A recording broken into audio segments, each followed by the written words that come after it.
My wife cheated with a wealthy investor and justified it by saying she was learning personal finance. So I did this. I never thought I'd be sharing this on Reddit, but I need to get this off my chest. My world has been turned upside down, and I don't know who else to turn to for advice and support. Here's the story of how my wife cheated on me with a wealthy investor and tried to justify it by claiming she was learning personal finance. Let me start from the beginning. My wife, 36 female, and I, 39 male, have been together for 7 years, married for 5. We've had our ups and downs like any couple, but I thought we had a strong foundation built on trust and love. We both had regular jobs, and while we weren't rich, we were comfortable and happy. About a year ago, my wife, let's call her Anna, began showing an unusual interest in personal finance. She started reading books, watching YouTube videos, and even attending seminars on this topic. I was supportive of her newfound passion. I thought it was great that she wanted to improve our financial situation and secure a better future for us. To be honest, I have no idea about finance. Apart from basic investments like mutual funds, I had no idea about investing. Even for mutual funds, I just know a very superficial concept about it and nothing in detail. In fact, I don't even invest in that part from a mandatory tax savings scheme. I'm from a marketing background and very limited exposure to finance.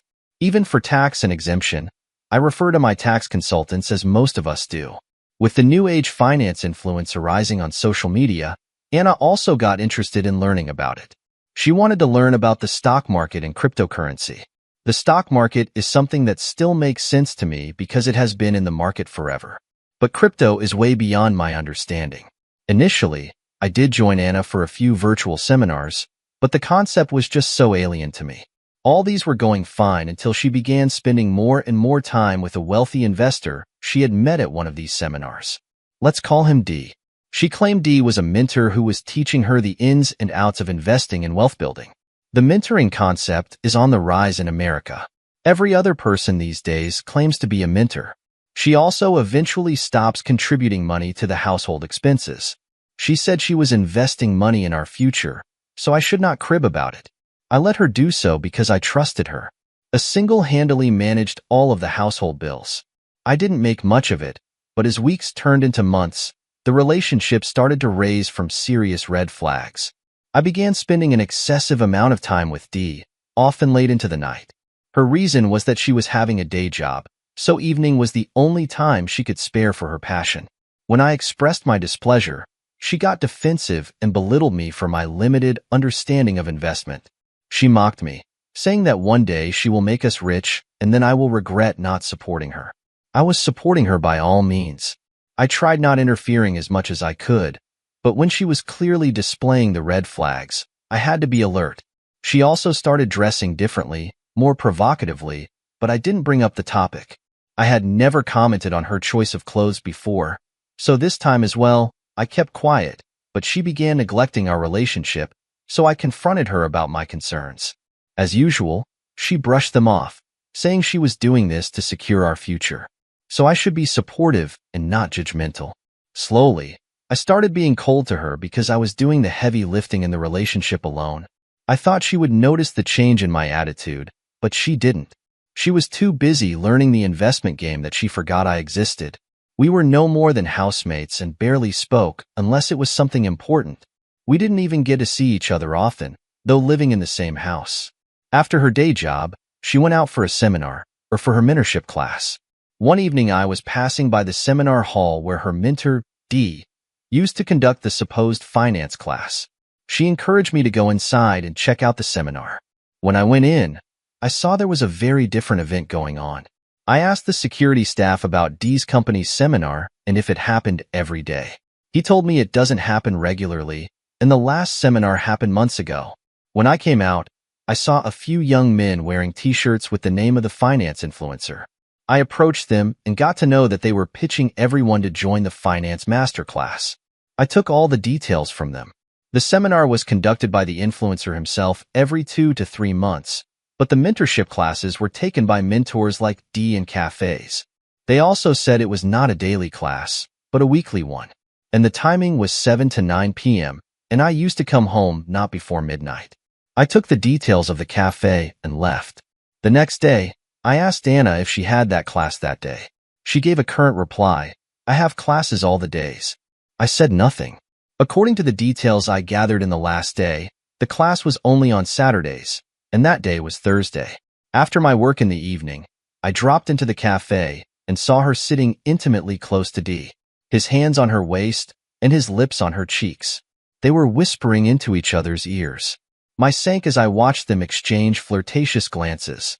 I stood at a distance to give myself enough time to absorb what I was seeing. I tried to capture some video clips because she would come up with the BS like it was nothing like that. I stood there until they were in a more intimate act. He was licking her ears and doing all sorts of nuances. I recorded it all. When they were about to kiss, I went and sat at their table opposite of them. Anna froze while a fair partner was confused. I said I was her soon-to-be ex-husband, and he chuckled. Anna said that she could explain, and I said, go on. She said it was a one-on-one mentoring session.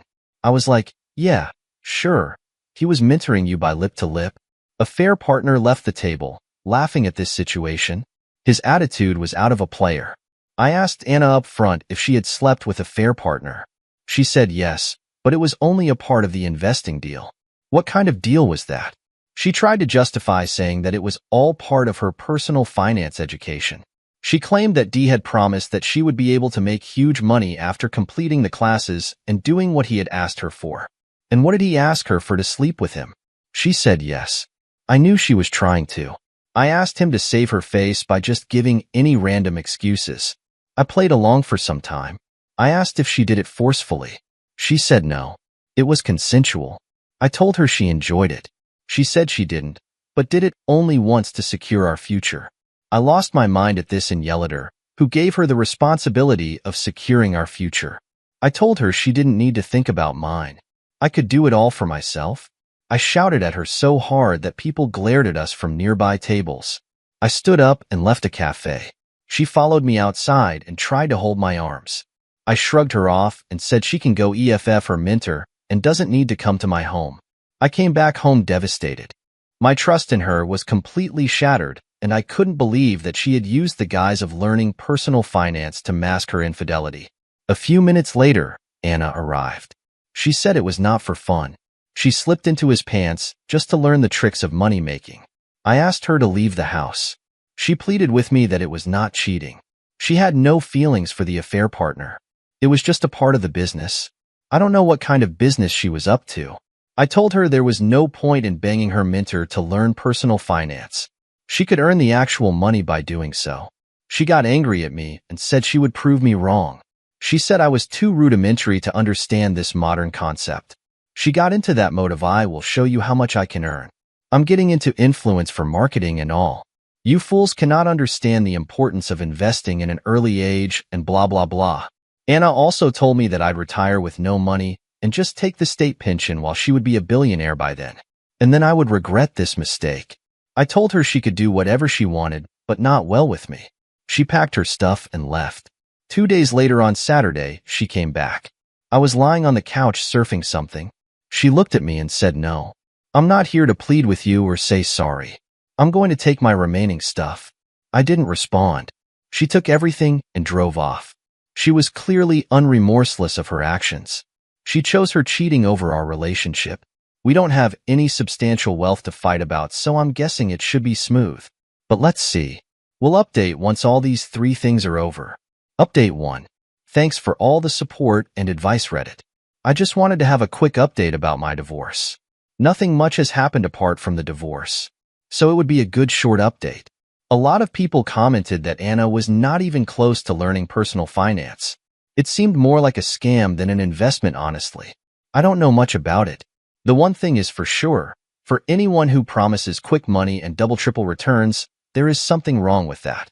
Money making in a genuine way is not a cakewalk, but it doesn't happen overnight. Nonetheless, it's not my problem anymore. My divorce was finalized last week. It was pretty smooth. As I said, I don't have any huge wealth that she would have fought over. The house in which we lived was a rental condo. In terms of alimony, she earned almost equal to me.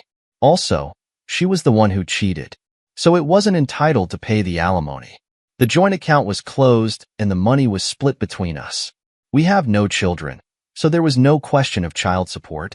Thank God we don't have children. It would have made this situation so complex. Now, I get why so many Americans are against having children because of this uncertainty. Anyways, it's not as easy as it sounds. I'm yet to move on from her cheating. She has been telling everyone that I would go back to her begging for reconciliation when she becomes rich after learning the personal finance risks. I said, good luck. She said everyone that the reason of our divorce was that I was being insecure about her progress. She labeled me as controlling, jealous, and whatnot. I listened with a smile as much as I could, and I showed everyone the video I had recorded of her cuddling with the fair partner. She was hiding her face after that. Common friends were quick to change their allies. The last I heard about her, she was living with her mom during the divorce period. She is definitely not remorseful of what she had destroyed. I don't know if she is really learning personal finance or investing, or if it was just an excuse for slipping into AP's bed. If she was successful in sorting her finances good for her, I don't want any such kind of money which involves infidelity. By the way, recently I have also started watching a lot of videos on investing. I may be jumping to the conclusion too fast, I don't know, but I throw ample free videos online that give enough information for beginners. I highly doubt that you need a mentor for this. It is something you can self-examine. Right now, I am trying to distance myself from any conversation which involves her. It was draining me mentally. I have picked up my hobby of painting to keep myself distracted. I have joined a fitness club to shed some extra calories. I am focusing on eating healthy and keeping alcohol in check. I was drinking too much during the pre-divorce period and have gained a lot of extra pounds. I will update the thread if anything progresses. Update 2. Hello people, I have an interesting update this time. First of all, thanks for all the support and the relevant links regarding investment knowledge. It was really helpful. I do all commented, it was not a finance class. It was a scam. So true. The highlight of this update is Anna got scammed. Remember that fiancé influencer who was holding seminars? It turned out that he was a scammer. He duped people with their hard-earned money, promising them heavy returns. Anna was also investing some 30% of her income in that scheme to get heavy returns. Not only that, I heard she had sold some of her solid assets, like her family heirloom diamond ring and her platinum necklace, to get all into the investment game. Looks like everything was just a scam. The influencer is on the run while his teammates, including the affair partner D, have been arrested and the investigation is on. After this news came out, Anna was mocked by everyone whom she had boasted about her upcoming riches. She was rubbing her new profound knowledge on everyone's faces and belittling everyone who had limited investment knowledge. After this news, all those people who were mocked by Anna are targeting her and making fun of her. Obviously, one of the common friends told me that she had blocked most of the people who were mocking her. She also has dedicated her social media account because people were tagging her in the post about that finance influencer. She was advocating for him, so yes, people would do that to her.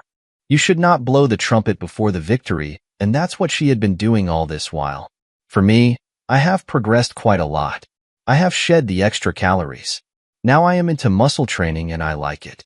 As I said, I have picked up painting brushes once again and it feels really good. I have not rushed into dating yet. It is not about getting over the past. I am just not ready for it. Thank you for all the support. Update 3. Things took a very drastic turn last month. Just a week after my last update, I got a visitor. Yes, it was Anna. She looked miserable. She said that she was scammed. A fair partner in his fraud and influence, her boss had duped hundreds of people and fled with their money to a different country. Wasn't a fair partner arrested according to the last update? I asked her, and she said no. A fair partner and a few others so-called mentors were the close aides of the influencer, and they were able to flee just at the right time. The other team members were detained in the absence of the main culprits. I asked her if she had come to me because a fair partner had fled. She said no. She loved me. She insisted that we sit and talk. I reminded her that we were already divorced, so there was no point in having any conversation. She was like, I have already been punished by karma. I have lost so much money. I lost all the respect. People are mocking me, making fun of me. You came out victorious from this situation. What else do you want? What else do I want? I want peace. I wanted her away from my life, and at that moment I wanted her out of my house. That was what I wanted. She went on to say, now that you know there was nothing between me and D, we can get back together. If there were anything, he would have taken me with him, right? I said no. He would not have taken you because he had many chicks like you, sleeping with him to learn some stupid money-making tricks. He can't take all of his horrors, right? She pleaded with me for reconciliation, saying that she was not involved in any kind of emotional relationship with the fair partner. She got swayed away by the thought of becoming rich overnight. I told her the patch-up was not on the table. I had moved on a lot by then, so her pleading did not affect me at all. Had she pleaded with me when her affair got exposed, I might have thought about forgiving her. I don't know, but after seeing her true colors, I'm not a fool to trust her again. She came back to me when she lost everything. She was still mocking me while leaving the house, and during the divorce proceedings, she wasn't remorseful. Now, when she had lost everything, she came to me. Unbelievable. I sort of leave because I had to go out to my fitness class. She said that I looked much younger and fit and asked if I was dating someone. I told her it was not her business. She started crying that I was being rude to her. I told her that she should thank me for being civil to her and listening to her. After what she had done to me, she shouldn't be allowed inside my house. I was still a very polite man who entertained her. She held my hands and kept saying sorry. I told her crying and begging didn't mean anything to me now. I used to love her dearly, but now I have moved on from that feeling. She left after I turned cold toward her pleadings. A few days later, her mother called me and asked me if we could meet. I asked for the reason. She said it was something urgent and important and could not be discussed over the call. I went to meet her the next day for coffee. She apologized on behalf of Anna. I hugged her and told her it wasn't her fault. She did not need to say sorry. She had always been sweet to me, even during the divorce proceedings.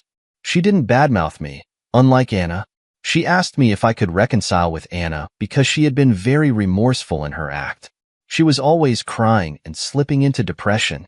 She said she feared that Anna might turn suicidal because she had lost all of her savings, part of her monthly salary, and some precious jewelry pieces, the ones I mentioned in the previous updates. I didn't know Anna had lost her savings as well, and I was always in savings mode. And I know for sure she had no less than $100,000. Losing such a huge amount of money can make anyone mentally ill. I asked her how her patch-up was going to help her cope with the depression of money loss. She said Anna really loved me, and at the time, when she had lost everything, she could at least be happy that she had you in her life. I'll be honest here, I did feel bad for Anna. I also got slightly inclined towards considering the reconciliation, but it was for a brief moment. I quickly bounced back on my decision of not having her back. I told her I could not do this. I didn't love her anymore. It was again a cycle of crying and pleading to save her daughter from depression. I stood firm on my decision and told her to take Anna for therapy. She needed counseling more than a husband. Poor ex-mother-in-law was disappointed that I turned down her request, but understood my point. There was one more thing that would have further disturbed Anna, and that was about my investment journey.